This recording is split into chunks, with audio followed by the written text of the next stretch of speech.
A veces, a veces se nos olvidan que Dios hace grandes milagros, a veces como que trata de olvidarse de la unción que tienen los siervos de Dios, del mover grande que hay en los siervos de Dios y en los eventos que cuando la persona o los pastores o las personas desafían a hacer eventos tan grandes, ¿sí?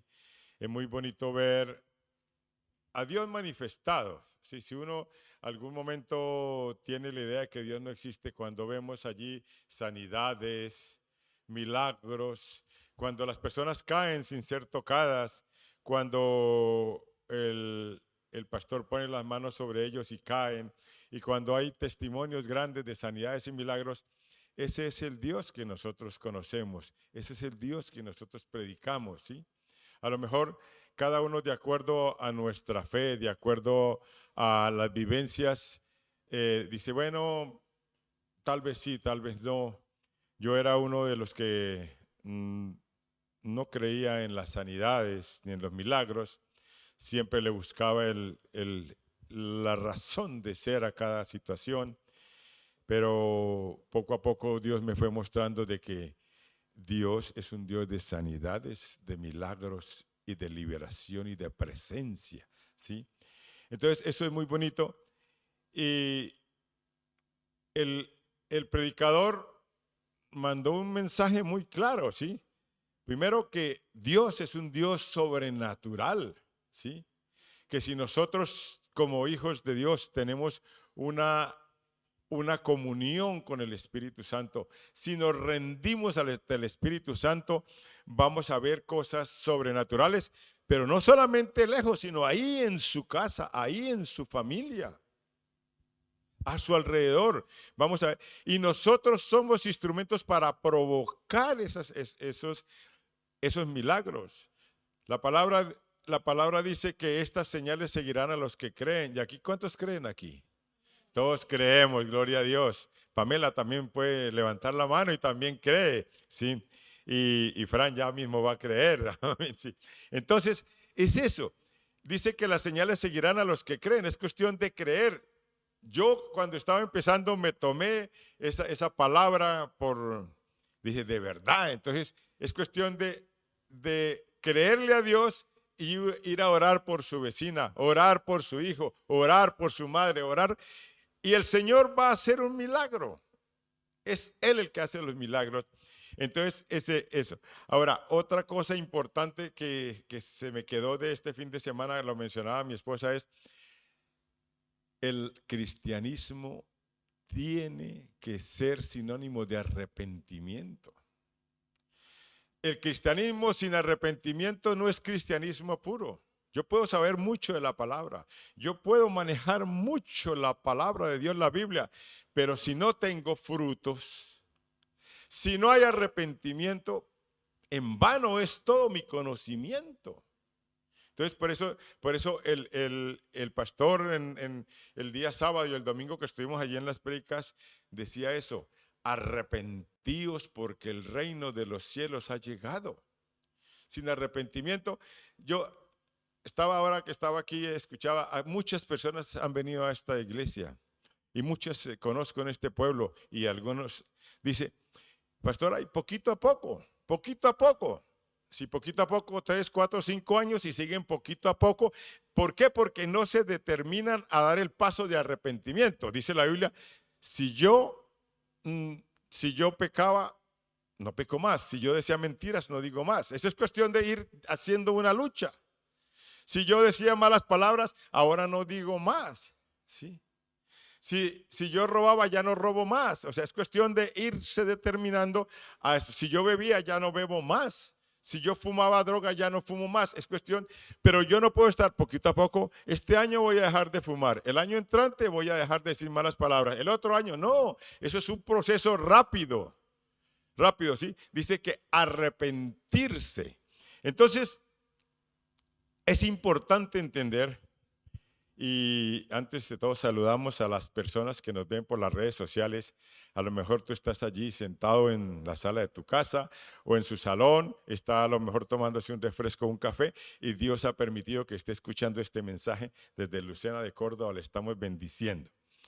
Y es el tiempo que nosotros nos ubiquemos donde estamos. Si nosotros no nos ubicamos, ¿qué dice? Estamos desubicados. Por ejemplo, si mi hermano Antonio es cocinero y está en su trabajo y no se ubica como cocinero, a lo mejor le va a echar sal en lugar de azúcar. A lo mejor le echa otros condimentos. Y entonces, si él no está en lo que está, si él no se ubica en lo que está, entonces ¿qué va a haber? Un producto que no es lo que es porque no le echa las cantidades. Eso. Pero si él se ubica y dice, hoy me tocó aquí la cocina, hoy estoy aquí, mañana voy al bar a tomarme un café, hay que ubicarse en la situación que uno está. Si yo soy estudiante y ando con la mente por allá en otros lados, en los chicos o en las chicas que te miran y no se centra en el estudio, pues en el momento de ir a hacer a los deberes o a presentar los exámenes, no va a atinar. ¿Por qué? Porque no se ubicó en su sitio como estudiante. Si yo estoy o alguno de ustedes está cuidando a una persona mayor, tiene que ubicarse en su trabajo. Cuidar que no se caiga, de acuerdo a las circunstancias o a los compromisos que usted tenga. Pero si usted está, como decía una señora, solamente pendiente de móvil la televisión, pues la señora se va a caer, la señora no va a comer o el señor no va. Entonces, ¿por qué? Porque no está ubicado, centrado en lo que está haciendo. ¿Sí? Y si alguien está estudiando, cuidando niños de preescolar o de parvulitos y está pendiente del móvil o pendiente de otra cosa, pues los niños, ¿qué pasa? Si no está centrado en eso, los niños se van a caer. No va a poder ser excelente en su trabajo. Y si estamos echando un muro de construcción, tengo que saber y centrarme en echar el muro. Porque si no, en lugar de cemento le echo arena o le echo harina. Y si no le pongo el nivel, me va a caer el muro así y al primer viento se cae. ¿Por qué? Porque tengo que estar sentado en lo que estoy haciendo. Y podía enumerar muchas otras cosas. Dios quiere que tú te ubiques en el momento espiritual que estamos viviendo. Vuelvo y se lo repito, Dios quiere que tú te ubiques en el momento espiritual que estamos viviendo, porque si no nos ubicamos en el momento espiritual, estamos ¿qué? Desubicados, desenfocados. Estamos mirando para otra parte. Si nosotros como cristianos no nos ubicamos, ay, si me ganara la lotería, ay, si me consiguiera un marido con mucho dinero. Ay, si llegara el carro y no llega ni la lotería, ni el marido, ni el carro. Ay, si el Señor me diera un puesto de gerente. Y si no me ubico en Cristo, no van a llegar las cosas. Entonces tenemos nosotros que ubicarnos. ¿Y qué hay que ubicarse? Hermano, tenemos que vivir y saber que estamos en los últimos tiempos. Y eso no me lo invento yo. De los grandes evangelistas, de todos los grandes evangelistas, todos coinciden, iba a decir coincidimos, pero es que yo no soy grande evangelista, todos coinciden en que estamos en los últimos tiempos. Tú escuchas a Juan Carlos Harrigan, a Yesenia Ten, a Guillermo Maldonado, a mis pastores, a Dante Gebel, a todos los grandes evangelistas dicen que estamos en los últimos tiempos. ¿Será que están equivocados? No, las señales muestran que estamos en los últimos tiempos. Entonces tú tienes que ubicarse en los últimos tiempos. Si tú sabes que ahora que viene un huracán, lo que pasó en Florida, entre otras cosas, gloria a Dios por mi familia que estaba allí en Florida, que Dios, hubo algunos destrozos, pero Dios los cuidó. Porque le decía yo a mi hermana, la palabra dice que aunque hayan lluvias, las aguas no te anegarán. Sí, hubo algunos destrozos, pero gloria a Dios. Entonces, si yo sé que va a llover, como sucede allí en los grandes tornados en Estados Unidos, le ponen láminas de hierro o de madera a las ventanas, aseguran más las cosas, no dejan, o sea, limpian las canales y todo. ¿Por qué? Porque viene un tornado. Y si nosotros sabemos que Cristo viene pronto, tenemos que andar en la jugada. Tenemos que andar y saber que Cristo viene pronto y tenemos que ubicarnos en ese momento. Y no es que seamos religiosos. Y no es que estemos metiendo miedo, no, es que la palabra de Dios en sus señales dicen que estamos en los últimos tiempos. Y entonces, como alguien decía, y yo no me quiero quedar. Alguien me decía, y ya muchos, y yo no me quiero quedar. Y yo creo que nadie nos queremos quedar porque sencillamente vienen situaciones muy difíciles, muy difíciles. Entonces, cuando estamos en los últimos tiempos tenemos que saber qué es lo que está viviendo, qué es lo que está pasando. Entonces, lo primero que sabemos es que dice, póngame Mateo 10, 7, 8. Primero, Mateo 10, 7, 8. O sea, quiero darle, son muchas las verdades, pero hoy voy a compartir con ustedes 5 verdades importantes. Verdades o cosas innegables que usted tiene que grabársela aquí en su mente, pasarlo al corazón y mandarlo ahí al disco duro de su vida para que cada vez, cada mañana entienda, estas 5 verdades son indispensables para que cuando venga el Dios por su iglesia, yo no me quede. Para ubicarme en el momento específico que estamos viviendo. ¿Y qué dice Mateo 17, 8? Y está hablando Jesús. Y dice, le está hablando Jesús a los 120. Dice, muchachos, el reino de los cielos se ha acercado. Muchachos, id y sanad enfermos, limpiad leprosos, resucitad muertos, echar fuera demonios. De gracia recibiste, de gracia damos. El problema no es creerlo.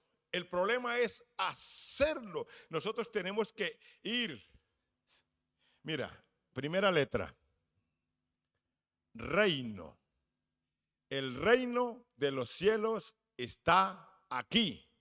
¿Por qué? Porque estamos viendo las señales del reino de los cielos. Dice, sanar leprosos, sanar enfermos, limpiar leprosos, resucitar muertos, echar fuera demonios. Eso es lo que está sucediendo actualmente en el mundo espiritual. Eso es lo que estamos viendo y viviendo, que el reino de los cielos está aquí. El reino de los cielos está. Entonces esta es una verdad innegable de que nosotros tenemos que ubicarnos de que el reino de los cielos ha llegado, que el reino de los cielos está en nosotros y que el reino de los cielos está con nosotros. Amén. Y entonces, si nosotros nos ubicamos en ese tema, ¿sí? Entonces tenemos que entender que no solamente hay que orar. No solamente hay que leer la palabra, porque gente que ora abunda y gente que lee la palabra abunda. Pero nosotros tenemos que ir a hacer lo que hace el reino de los cielos. Extender el reino, ¿cómo? Sanando, llevando el evangelio, llevando palabra de consuelo. Y algo, mire, lo comenté el martes, algo que me impactó. Yo no estuve allí ni predicando, yo allí era uno más de los servidores. Y no me estaba permitido orar por las personas que caían, ni me estaba, no porque no pudiera, sino que uno tiene que someterse a las autoridades y eso fue lo que yo me comprometí. Y yo antes, como tenía cierto mando a las personas que iban a orar por las personas que caían, le dije, déjelo que Dios está orando, no lo toque, no lo toque. Ese era el orden que teníamos. Y en la administración, ya casi terminando, habíamos quitado las sillas, habíamos hecho cosas, vi a un hombre español con sus manos levantadas y estaba lloroso. Entonces yo me acerqué a él y le di un abrazo y le dije, Cristo te ama mucho. Pero eso fue como si se hubiera abierto un grifo, como si se hubiera abierto una llave. El hombre solamente me abrazaba y me abrazaba y me abrazaba y lloraba y lloraba y lloraba como un niño chico. Como un niño chico lloraba. Pero así con gemido y echaba lágrimas y me mojó. Así. Y yo lo tenía abrazado. ¿Qué hice yo? Solamente le dije la verdad. Cristo te ama mucho. Y Dios aprovechó esa pequeña palabra que yo dije para bendecir a ese hombre y sanar y liberar a ese hombre. Tremendo. Y así muchas personas fueron sanadas y liberadas. Entonces, ¿por qué sucede eso? Porque el reino de los cielos está en nosotros. Yo puedo moverme e ir a abrazar aquí a todo el mundo y nadie va a llorar.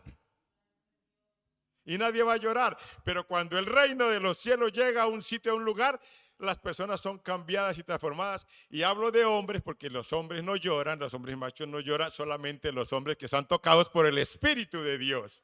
Eso sí lloramos. Amén. Ahora, segundo punto. Mateo 4:7. Mateo 4:7. Mire, hermanos. Esta palabra es muy bonita porque dice, desde entonces comenzó Jesús a predicar. ¿Quién comenzó? Jesús a predicar y a decir, arrepentíos porque el reino de los cielos se ha acercado. Entonces, ¿qué está diciendo la palabra? La palabra es arrepentíos. Sin arrepentimiento no hay cristianismo. Hermano, yo ya no digo malas palabras, yo ya no robo, yo ya no fumo, pero esto de tal cosa, no sé qué, esto no sé qué, esto yo lo dejo ahí guardadito, me hago el loco, me hago el tonto, para no arrepentirme del total. Yo tengo que arrepentirme de mi vida, dejar lo malo y hacer lo bueno. Pero ¿dónde está lo malo y dónde está lo bueno? La palabra de Dios dice que el pecado es malo y lo que no es pecado es bueno. Entonces yo tengo que arrepentirme. ¿Cuándo? Hoy. Ya. No, poquito a poco, no, ese poquito a poco es una disculpa al enemigo para que nosotros no andemos de acuerdo a la palabra. Entonces nosotros tenemos que, ¿qué? Arrepentíos porque el reino de los cielos ha llegado. El reino de los cielos está en nosotros. Entonces dice que eso, ¿quién lo decía? Cristo. Y la palabra de Dios es la misma ayer, hoy y siempre. Y Cristo no cambia. Y Cristo no es moderno. Ahora los modernos no hay que arrepentirse. No, la palabra dice que hay que arrepentirse. ¿Qué es arrepentirse? Dejar, no, no es decir, Señor, yo me arrepiento de golpear a mi mujer. Y esa tarde, ¡pum!, otra vez lo mismo. No, yo tengo que arrepentirme, Señor, me arrepiento y no lo hago más. Señor, que yo voy a dejar de decir malas palabras y por la tarde se me salió una, ay, perdóname, Señor, y mañana ya no se me salen. Ese es arrepentimiento. Dice, arrepentíos porque el reino de los cielos está en nosotros. Eso es. Tercera perla, Juan 8:11. Esta es una historia muy bonita que todos la conocen. Estamos hablando de santidad. Santidad. Dice la palabra que había una mujer que fue encontrada en el acto de adulterio, ¿sí? Pero como en ese entonces la mujer no valía nada, el hombre valía mucho, entonces a la que apedreaban a la mujer y el hombre se iba tranquilito. Estoy hablando de ese entonces. Entonces, vinieron los fariseos con una mujer que fue encontrada en adulterio. Y entonces probaron los fariseos al maestro a ver qué él decía, si se la apedreaban o no la apedreaban. Entonces, después de todo el tema que ustedes conocen, dice, enderezándose Jesús y no viendo a nadie, sino a la mujer. Sí, sí. El número 10, ¿sí está bien? Sí. Enderezándose Jesús y no viendo a nadie, sino a la mujer, le dijo, mujer, ¿dónde estaban los que te acusan? Ninguno te condenó. ¿Por qué se fueron? Porque todos estaban llenos de pecado. Y ella dijo, ninguno, Señor. Entonces Jesús le dijo, ni yo te condeno, vete y no peques más. Dos palabras que dijo Jesús, vete. Le dice, bueno, me perdonó este pecado, entonces yo sigo lo mismo. No, vete y no peques más. Es un llamado a la santidad, es un llamado a huir del pecado, es un llamado a no dejarse contaminar por el pecado. Y entonces, mire, Juan 5:14, investigando, dice, bueno, ¿qué pasa nada? No pasa nada si yo peco y si viene Jesús y soy un pecador, a lo mejor me voy al infierno, pero como Jesús todavía no viene, a lo mejor vendrá en el 2015, en el 2025, pues yo voy a echarme una canita al aire, voy a aprovechar el tiempo. Entonces dice así en Juan 5:14. Después le habló Jesús en el templo y le dijo, mira, has sido sanado, no peques más para que no venga sobre ti alguna cosa peor. El pecado trae maldición, el pecado trae cosas peores sobre nuestra vida.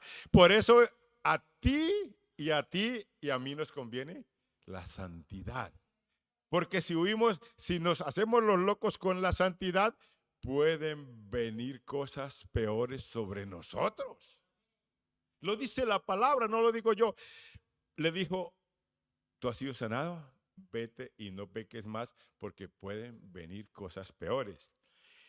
Y en el mismo de la santidad, Proverbios 28:13, está hablando de los pecadores. Proverbios 28:13 dice, el que encubre sus pecados, ¿qué dice? No prosperará. Vamos a leerlo todos. A una voz dice, el que encubre sus pecados no prosperará. ¿Sí? Y la otra parte dice, mas el que los confiesa y se aparta del mal alcanza misericordia. Nos conviene la santidad. ¿Por qué? Porque si nosotros somos santificados por la sangre de Cristo, si somos limpiados por la sangre de Cristo, si hemos tenido arrepentimiento de nuestras acciones y de nuestros pecados y estamos en santidad, vamos a ser prosperados. Prosperados, dice, el que anda con sus pecados por ahí escondido no va a prosperar. Por eso vemos, ¿por qué acá me paga? ¿Por qué me va mal? ¿Por qué me va mal? ¿Por qué me va mal? ¿Por qué? Porque la gente encubre, los esconde delante de nosotros. Uy, qué buena persona. Uy, mire qué bueno. Y detrás está burlándose de Dios y escondiendo sus pecados. Así que la santidad nos conviene. Amén. Ahora, el número 3 que tengo aquí, el número 4, perdón, sí, 4, dice, poder, es la cita que habló mi esposa, dice en Hechos 1:8.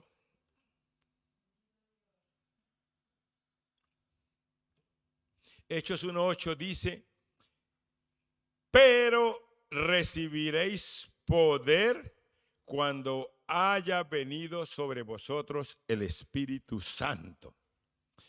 La P de poder. Usted y yo hemos recibido poder. ¿Por qué hemos recibido poder? Porque el Espíritu Santo está con nosotros. Nosotros dice, y recibiréis poder, y recibiréis poder, y recibiréis poder. Ya ahora les voy a decir una cosilla que me gustó mucho del evangelista. Mire, cuando nosotros hacemos esa oración de entrega y le decimos, Señor Jesús, entra a mi vida, quiero cambiar, escribe mi nombre en el libro de la vida, e inmediatamente el Espíritu Santo empieza a morar en ti. y empieza a trabajar.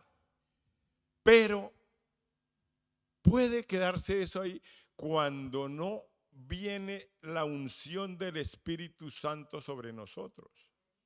Si el Espíritu Santo no es permanente, ay, ¿por qué no cambia? ¿Por qué no sé qué? Porque se quedó ahí y no siguió teniendo una comunión, lo que decía al principio, rendirse ante el Espíritu Santo y decirle: Espíritu Santo, necesito poder. Necesito poder. ¿Para qué? Para humillar a mis hermanos, para pelearme con los vecinos, para decir que yo soy importante. No, poder es ¿para qué? Para ser testigos. ¿Testigos en dónde? En mi casa, en mi trabajo, en mi estudio, en mis horas de ocio, en mis vacaciones, en Lucena, en Cabra, en Córdoba. Ser testigos de Dios. Cuando nosotros tenemos poder, ya no nos da miedo hablar de la palabra. Y no es que tenemos que ser eruditos y unos grandes, no, nos da miedo. ¿Por qué? Porque el Espíritu Santo va colocando en nosotros, en nuestros labios, lo que tenemos que decir. Y el Espíritu Santo es el que obra. Nosotros hablamos y el Espíritu Santo es el que convence a las personas de pecado. El Espíritu Santo es el que va quitando esa incredulidad en las personas. Nosotros hacemos nuestra parte. Ay, Señor, yo quiero que mi novio se convierta.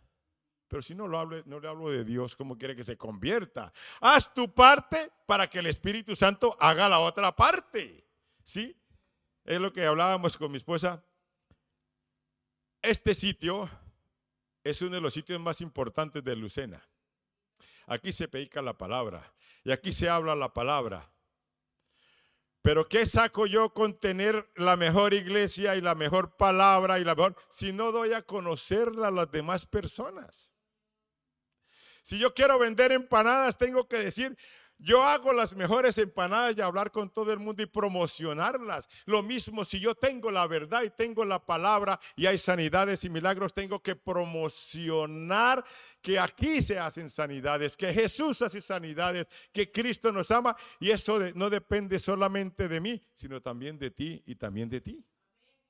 Tenemos que promocionar que el poder de Dios está en nosotros. Por eso dice: y recibiréis poder cuando venga sobre vosotros el Espíritu Santo. Y tenemos el poder porque el Espíritu Santo ha venido sobre nosotros. Es cuestión de ¿qué? De poner en práctica el poder.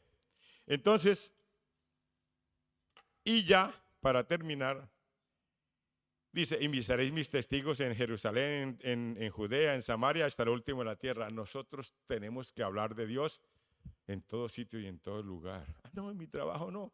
Pues si Dios le da la oportunidad, hable en su trabajo. No, en el bus tampoco. Si Dios le da la oportunidad, hable en el bus. Y en cualquier lugar que Dios te dé la oportunidad, dice la Biblia en el libro de Romanos, que Dios va colocando obras para que nosotros hagamos. Y dice la palabra de Dios: muéstrame tu fe, que yo te muestro tus obras. La fe sin obras es muerta. Yo puedo tener mucha fe, puedo hacer cosas aquí, en ser la persona más buena, pero si yo no hago algo para la obra de Dios, mi fe es muerta. Entonces nosotros tenemos eso. Y eso nos lleva a la palabra final, que empieza por C. ¿Empieza cómo? Por C.